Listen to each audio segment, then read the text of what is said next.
Bonjour, je m'appelle Maria Farran, je suis ergothérapeute au programme de gestion de la douleur chronique en première ligne. J'ai aujourd'hui une présentation à vous faire pour les proches des clients qui sont à notre programme, qui suivent le parcours. Il y avait souvent des embûches au niveau de la gestion d'énergie puis la compréhension disons, ces principes-là de gestion d'énergie qu'on utilise beaucoup en réadaptation avec les clients dans le cursus du programme. Puis souvent, les gens, ils peuvent avoir des embûches reliées à la compréhension de cette façon de fonctionner-là, qui est quand même relativement, disons, nouvelle, ou c'est pas tout le monde là, tu sais, qui utilise ces techniques-là dans leur quotidien. Fait que des fois, c'est un grand changement d'approche. Donc, ça vaut la peine d'impliquer les proches dans la compréhension de cette approche-là, qui est quand même, disons, la base du programme ou la façon de gérer sa douleur dans le quotidien. Alors, on trouvait que c'était très important que les proches, les conjoints, conjointes, les enfants, les parents, les aidants, les proches aidants qui s'occupent des personnes qui souffrent de douleurs chroniques, de bien comprendre la façon là, qui procède dans le programme, la façon que les professionnels abordent la douleur chronique, pour que vous ayez en tête là, pourquoi ils fonctionnent de cette façon-là, pourquoi ils gèrent leur énergie d'une façon peut-être différente d'avant.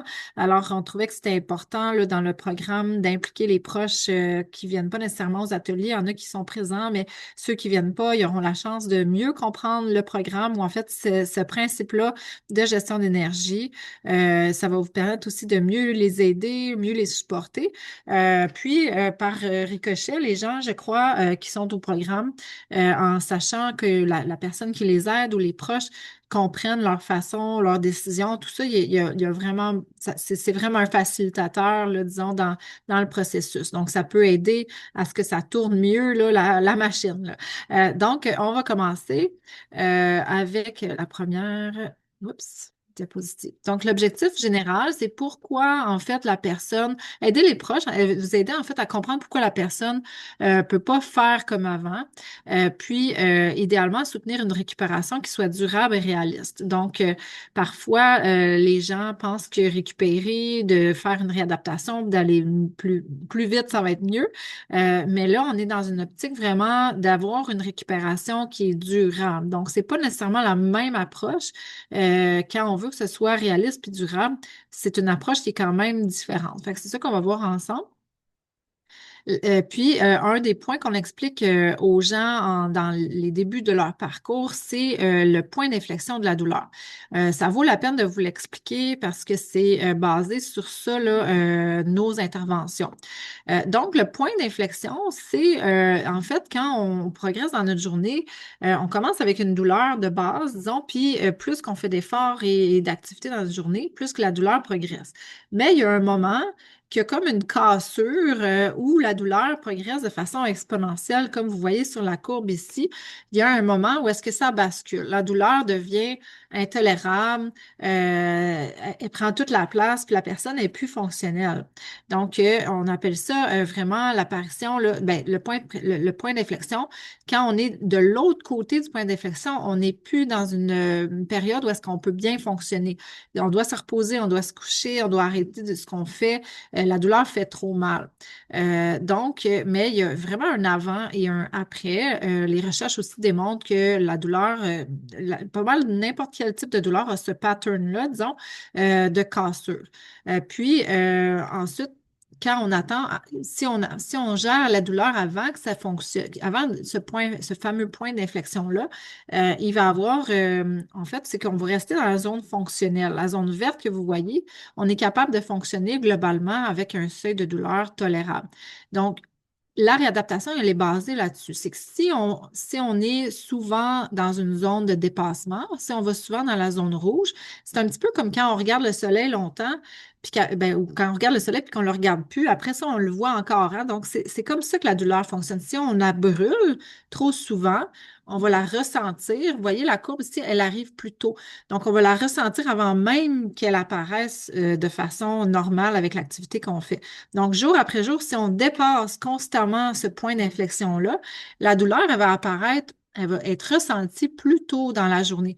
Donc, on recule à chaque fois. Donc, oui, on va en faire plus, puis là, on est impressionné. Hey, t'en as fait beaucoup, wow, t'es bonne. Mais le lendemain, paf, un coup de barre, puis la personne est couchée, puis elle ne peut pas fonctionner. Donc, il y a cette façon de fonctionner-là, d'aller-retour, est vraiment un cercle vicieux négatif. Alors qu'en réadaptation, on vise que la personne ne le dépasse pas ou le moins possible pour rester dans la zone fonctionnelle. Et éventuellement, si on ne brûle pas notre douleur à chaque jour, il va avoir un effet de ralentissement là, ou de report. L'apparition va être plus tardive de la douleur dans la journée. Donc, tranquillement, pas vite, le fonctionnement va être amélioré, puis on va pouvoir en faire de plus en plus. Mais pour ça, il faut gérer là, nos symptômes de douleur avant qu'elles cassent. Donc, il y en a qui vont me dire, il y a des patients qui disent, moi, mais moi, je me lève et j'ai mal. Oui, mais ça, c'est le niveau de base de votre douleur. Votre niveau de base, même s'il est haut à la base, il y a quand même une cassure parce qu'elle est encore plus haute. Donc, dans n'importe quel type de douleur, il y a ce type de cassure-là qu'on peut gérer. Donc, c'est ça. La réadaptation, on vise vraiment cette sphère-là. Parce que sinon, le système nerveux devient hypersensible, puis il ressent la douleur très, très, très rapidement, même avant même de fonctionner. Donc, c'est ce qu'on appelle un système nerveux hypersensible. Puis, c'est un signe de dépassement régulier là, de notre capacité. Donc, quand on dépasse notre capacité, soit, on va le voir tantôt, c'est quoi les raisons qui font que des fois on dépasse, mais à chaque fois qu'on dépasse notre zone, il y a une hypersensibilité qui s'installe, puis là, on est dans un pattern négatif. Donc, la prise de conscience, c'est l'élément clé. Que la personne doit prendre conscience de c'est quoi les activités, c'est quoi l'énergie là, qui pourrait être gérée cette zone-là verte. Donc, comment faire pour adapter les activités, comment contrôler un petit peu la fatigue, comment progresser juste un petit peu, pas trop pour rester dans la zone verte, comment sentir quand même dans le contrôle, pas dans de rien faire, pour éventuellement améliorer son fonctionnement. Donc, le but n'est pas nécessairement d'en faire plus, mais d'en faire mieux et régulièrement. Donc, d'en faire un petit peu par petit peu. On va voir les éléments clés là, de ça. Donc, les niveaux de fatigue, quand on a, ça, c'est un élément aussi qu'on voit avec les clients. Donc, c'est la fatigue, notre batterie d'énergie vitale, c'est quelque chose qui influence forcément la douleur. Donc, la batterie, la fatigue, en fait, les gens qui sont fatigués, si vous avez déjà eu de la douleur dans votre vie, vous savez que si on est fatigué, on a plus de douleur. Donc, la fatigue générale, elle est accumulée dans une journée selon différentes sphères. Donc, il y a la fatigue physique, elle est plus facile à reconnaître habituellement. C'est les activités comme les déplacements, les soulèvements de charge, rester debout longtemps, soulever, faire un mouvement répétitif, etc. La fatigue cognitive, c'est amené par des activités mentales, de concentration, de gestion d'informations mentales, de calcul. Ça peut être une lecture, une conversation, ça peut être remplir les impôts, ça peut être répondre à des courriels, ça peut même être une activité sociale parce qu'on a beaucoup de personnes à qui il faut rester concentré pour écouter le discours, etc. Donc, ça peut nous fatiguer. Et la fatigue psychologique et émotionnelle, c'est amené par des réactions d'émotions fortes ou comme par exemple du stress financier, les situations tendues, les conflits. Ça tire du jus. La batterie dans ces trois sphères-là diminue là, quand on fait ce genre d'activité-là. Même si on n'est pas en train d'utiliser, mettons, l'épaule qui fait mal, on fait une activité cognitive où on est dans une situation émotionnelle intense. Mais après, je peux avoir plus mal parce que ma batterie, elle est plus petite, elle est plus vide, là. Donc, c'est une façon de voir, en fait, c'est de réaliser que toute cette fatigue-là, qu'elle soit physique, cognitive ou psychologique, a une influence sur la douleur.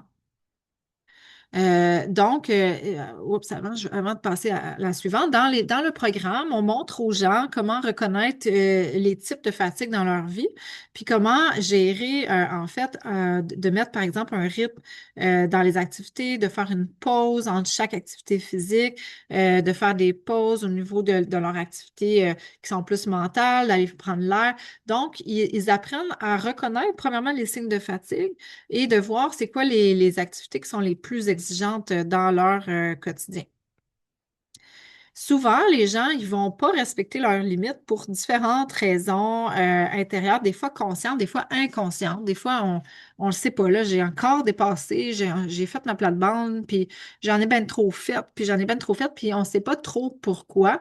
Mais en creusant un petit peu, souvent, on voit qu'il y a des gens qui vivent beaucoup de culpabilité avec leur douleur. Ils ont l'impression qu'ils en font pas assez, puis là, ils vont dépasser leurs limites.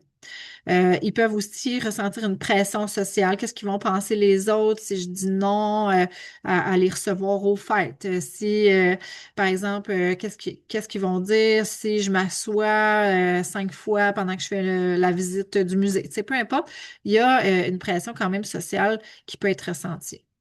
Il y a la motivation excessive. Peut-être que vous avez, tu sais, les gens qui sont dans notre programme avant d'avoir leur épisode de douleur, c'était peut-être des gens hyper productifs, puis efficaces, puis qui étaient motivés, puis qui faisaient plein de projets, puis qui continuent à vouloir ça. Puis quand ils ont de la difficulté à lâcher cette vitesse-là, puis des fois, ça peut leur nuire.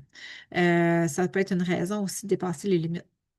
Ils veulent pas décevoir, aussi un peu avec la pression sociale, mais tu sais, par exemple, de dire non, si, par exemple, vous voulez accompagner la personne à prendre une longue marche, mais des fois, ils vont dire oui pour pas vous décevoir parce que c'est important pour eux, mais après ça, ils dépassent leurs limites.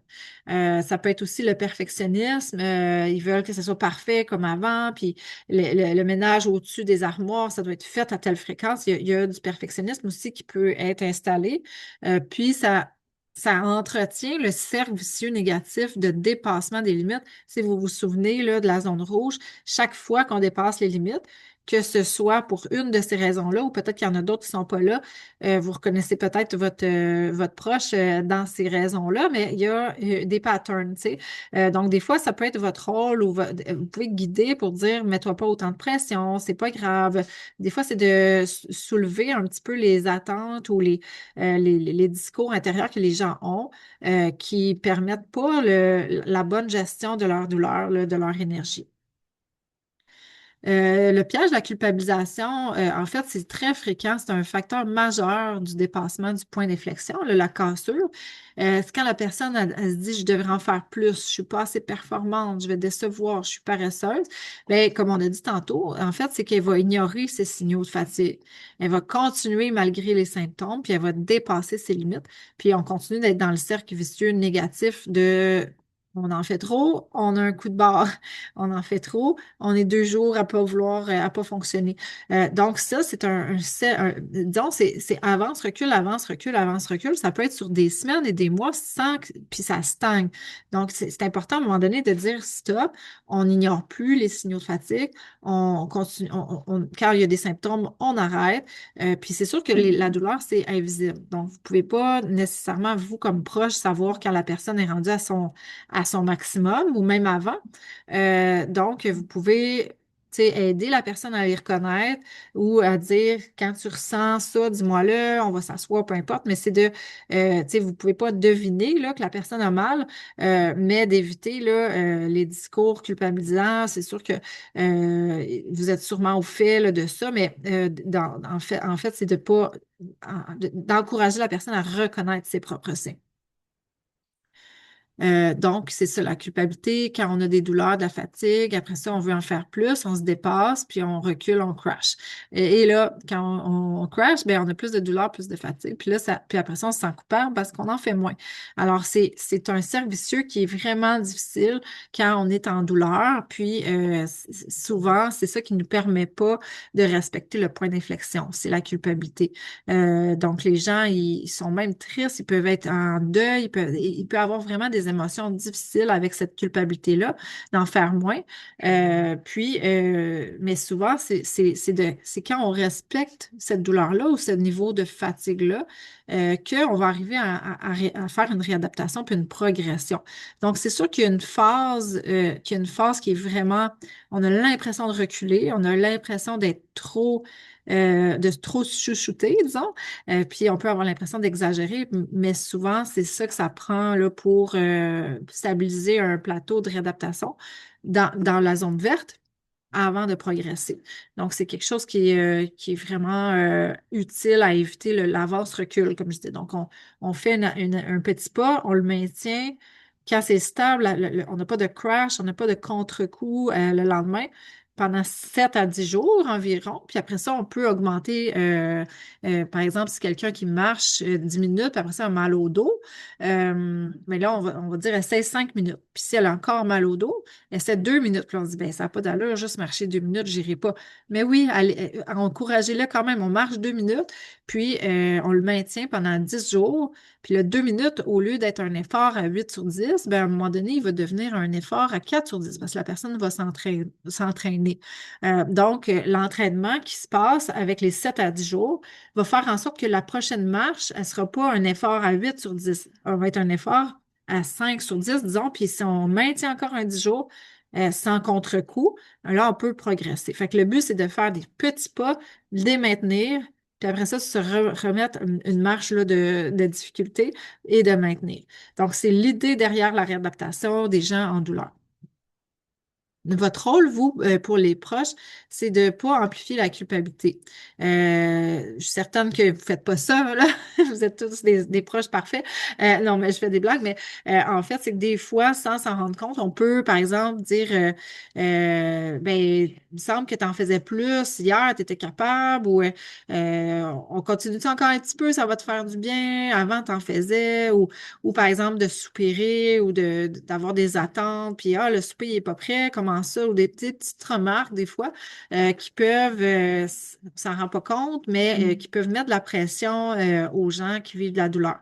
Donc, on encourage l'inverse parce que tu sais, si on pense à la progression intelligente et durable, on veut que la personne respecte ses douleurs pour pouvoir éventuellement progresser de manière durable avec moins de recul. Donc, si on encourage le respect de ses limites, en théorie, ça va être de façon temporaire parce qu'il va y avoir une marche éventuellement qui va être montée. Donc, dans le plateau de réadaptation, là, comme on disait tantôt, si on fait des petits pas, mais on le maintient, après ça, il va y avoir une autre marche à maintenir un peu plus loin. Donc, c'est une optique d'amélioration stable et constante, avec moins de recul, moins de contre-coups de douleur et de fatigue. Donc, on valide les limites, la personne qui s'assoit, on reconnaît les efforts, on normalise les pauses, c'est normal, on soutient les choix, donc les standards, tu sais, est-ce que c'est obligé d'être fait cette semaine? Est-ce qu'on est obligé de faire toutes les plates-bandes cette année? Est-ce que, donc les standards, on peut-tu les revoir? La priorisation, tu sais, est-ce qu'on fait, par exemple, un souper avec toute la marinade maison, avec les légumes coupés? Est-ce qu'on pourrait acheter de la viande déjà marinée pour cet été, là, pendant que ça ne va pas? Donc, on priorise là où est-ce qu'on met notre énergie. On peut retirer quelques activités aussi quand l'horaire est trop chargé. Donc, il faut penser autrement. Donc, se reposer, c'est pas abandonner, c'est pas être paresseux, c'est pas être lâche, c'est pas reculer. En fait, c'est qu'on gère intelligemment notre énergie. Même les Olympiens, ils ont des jours de repos. Ça fait partie du plan. Puis des fois, le repos doit être écrit au calendrier s'il le faut. Tu sais, si c'est des gens qui ont de la difficulté à se reposer, on l'écrit en rendez-vous. On a un rendez-vous avec le repos. C'est différent. Des fois, ça peut être un repos couché, des fois, ça peut être un repos émotionnel. Vous vous souvenez des niveaux de fatigue?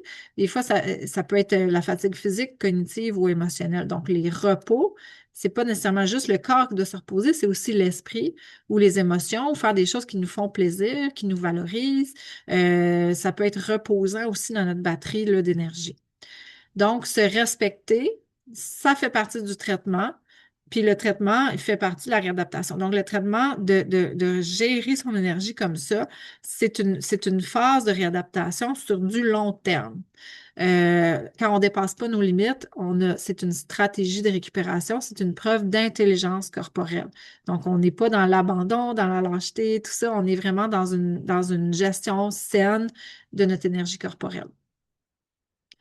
Puis le but, c'est de gérer notre énergie positivement avec la zone de fonctionnement le plus souvent dans le vert possible.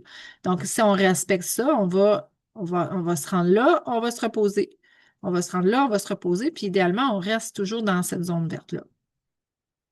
Donc, les stratégies de gestion de douleur, là, avant de rentrer là-dedans, il y a des stratégies comme la glace, le froid, la chaleur, les changements de position, tout ça. C'est des stratégies souvent que les gens utilisent quand ils sont déjà dans leur douleur après le point d'inflexion. Quand la douleur est trop intolérable, là, ils vont penser utiliser leur stratégie. Mais là, ce qu'on veut, c'est d'utiliser nos stratégies avant que ça casse, de manière préventive ou comme une espèce de garde-fou, là, tu sais, on se met des stratégies avant que ça casse de façon régulière dans notre journée.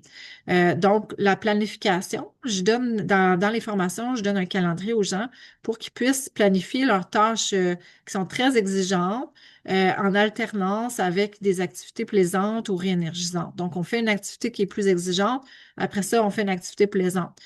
Puis les tâches rouges, qu'on appelle les tâches très exigeantes, on les appelle les tâches rouges, là. Puis les vertes, c'est les faciles, les jaunes, c'est les moyennes, si vous avez entendu parler de ça à la maison. Donc, les tâches rouges, des fois, on peut les casser en deux, disons, les casser en deux, les alterner ou les mettre en, par exemple, au lieu de faire 3 heures de ménage le lundi matin, on fait 3 blocs d'1 heure dans notre semaine. Donc, au lieu d'être du rouge, ben, ça devient du jaune 3 fois. Fait qu'on est moins, on va moins loin dans notre énergie en bloquant des activités, en découpant les activités difficiles. Ça fait partie d'une des stratégies qu'on voit. De prendre des pauses, ça peut être des micro-pauses, des respirations, de varier les types de pauses. Comme je disais, si c'est une fatigue plus mentale, ben là, tu sais, par exemple, on peut faire un casse-tête ou on peut se reposer au soleil. Tu sais, il peut y avoir une variété là, de types de pauses. Évidemment, il y a les siestes, les repos à coucher, tout ça, mais des fois, on peut écouter un petit peu plus, c'est ça que je dis aux clients, d'écouter le type de besoin là, que notre corps a à ralentir, éviter de se dépêcher, il n'y a pas le feu la plupart du temps, donc d'aller plus lentement dans nos tâches. Donc, c'est pas la planification, c'est pas la pause, c'est juste pendant qu'on fait la tâche, on essaie d'aller moins vite dans nos mouvements. Donc, on essaie de bouger plus doucement. C'est prouvé que l'énergie est moins dépensée quand on bouge plus doucement. Puis, on ne va pas nécessairement moins vite au fil de la tâche parce qu'il va y avoir moins d'erreurs, il va y avoir moins de double tâches, il va y avoir une meilleure gestion d'énergie sur le long terme. Donc, le ralentissement, ça fait partie là, vraiment des stratégies à utiliser. On priorise, comme je disais tantôt, on diminue les standards, on délaisse certaines choses qui ne sont pas importantes. Ça peut être temporaire, ça peut être un choix quand on est en pleine douleur, puis éventuellement, on pourrait le reprendre, mais des fois, ça vaut la peine de reprioriser. On analyse la posture, les méthodes de travail, les adaptations aussi. Tu sais, si, par exemple, on travaille à l'ordinateur, puis mon cou est toujours penché, on adapte les positions. Fait qu'on aborde ça dans les formations. Fait que vous avez aussi un regard sur la personne que des fois, on ne se voit pas nous-mêmes. Fait que si vous voyez que, par exemple, quand elle plie du linge, elle est tout le temps penchée, ou si vous voyez une posture qui semble vraiment difficile pour elle, ou quelque chose de façon répétitive, vous remarquez là, que c'est une dépense d'énergie dans une tâche spécifique. Des fois, ça fait un beau reflet d'avoir le proche là, qui le remarque. Fait que vous pouvez voir avec la personne comment faire pour changer sa méthode de travail, sa posture. Est-ce qu'il y aurait des adaptations? Il y a des aides techniques aussi. Tu sais, par exemple, les gens qui ont de la difficulté à prendre une douche debout longtemps, ils peuvent avoir un banc de bain, tout ça. Donc, il y a beaucoup d'adaptations qui sont disponibles pour économiser son énergie, par exemple dans les postures debout, mais aussi les ouvertures de peau. Il y a plein d'outils pour éviter de forcer. Donc, on peut des fois aider la personne à se voir aller, disons. Les stratégies de gestion de douleur, comme on disait tantôt, avant le point d'inflexion, je vous en nomme quelques-unes. La distraction, les changements de position, le repos. Là, c'est sûr que dans les formations avec les gens, je vais plus les expliquer, mais vous allez pouvoir avoir une idée de ce qu'ils entendent, là. La chaleur, le froid, les étirements. Les massages, vous êtes peut-être disponible pour les masser des fois. La cohérence cardiaque, en fait, c'est la respiration calme pour éviter, là, en fait, pour essayer de calmer les rythmes cardiaques qui peuvent être par rapport au stress, par exemple. Tu sais, le stress, si vous sentez que votre proche est souvent dans un stress, essayez de, tu sais, je ne sais pas, il y a des choses qui le stressent, qui l'angoissent, qui l'inquiètent. C'est quelque chose qui est très utile, la cohérence cardiaque, pour calmer un petit peu le stress. Donc, c'est des respirations calmes qui permettent de ralentir le rythme cardiaque. La visualisation, vous pouvez les aider aussi si jamais tu sais, ferme ses yeux, puis on s'imagine qu'on est ailleurs, à la plage ou dans une forêt. Fait que ça peut aider à gérer la douleur. La relaxation musculaire, l'auto-hypnose, donc je leur donne des sites là, pour aller faire ça. C'est un peu comme de la relaxation, mais guidée.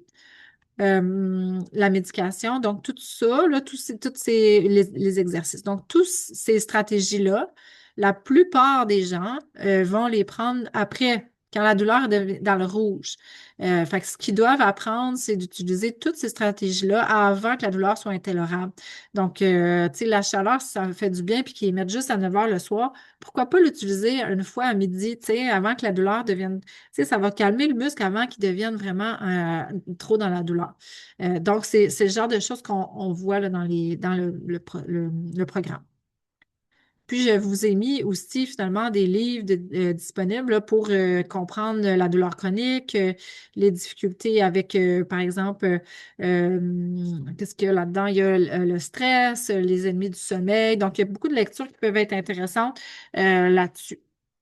Alors, sur les sujets qu'on a vus aujourd'hui. Fait que voilà, j'espère que vous avez apprécié la formation. Ça donne une idée de la gestion d'énergie, la façon de soutenir vos proches là, qui sont dans le programme, puis d'avoir le même discours là, que nous, d'avoir la même vision sur le long terme pour que ce soit plus durable. Puis moi, personnellement, comme ergothérapeute, dans mes suivis, il y a parfois des gens qui disaient, oui, mais mon conjoint ne comprend pas quand je me repose ou ma conjointe. Donc, je trouvais que c'était un élément vraiment aidant de vous mettre disons, dans l'équation positive là, du programme. Donc, j'espère que vous avez apprécié et appris des choses et je vous souhaite une belle fin de journée. Au revoir.